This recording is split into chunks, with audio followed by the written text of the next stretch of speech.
Il faut regarder qu'est-ce qui se passait avec les objectifs maintenant, 2015.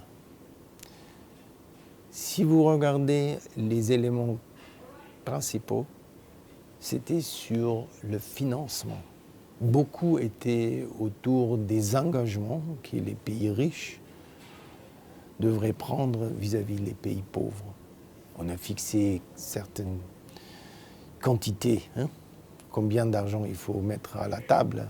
Je crois que c'est une réflexion d'état de pensée de l'époque. L'argent comme élément crucial pour le développement. Pas faux, mais pas suffisant non plus. Certainement pas suffisamment. Nos pays, les pays de l'OCDE, n'ont pas tout à fait rempli leur contribution.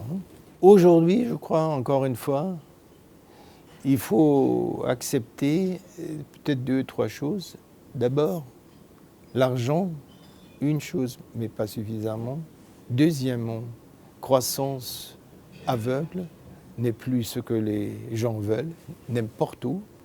On a bien compris que l'environnement, même si ce n'est pas un prix immédiatement, c'est un prix à payer à long terme.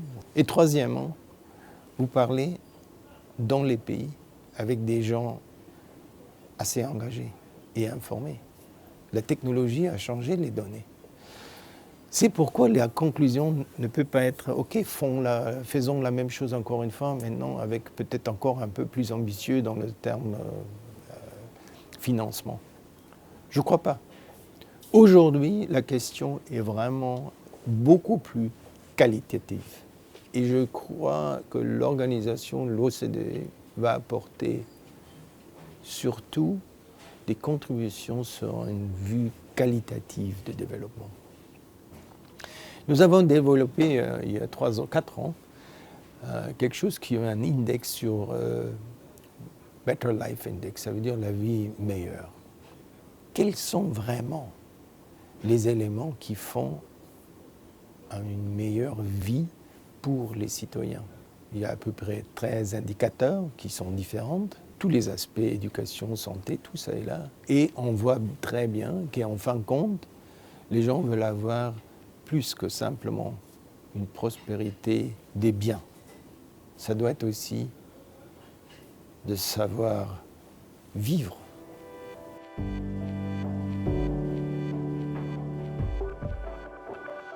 On va essayer d'introduire l'élément de la bonne gouvernance comme un objectif.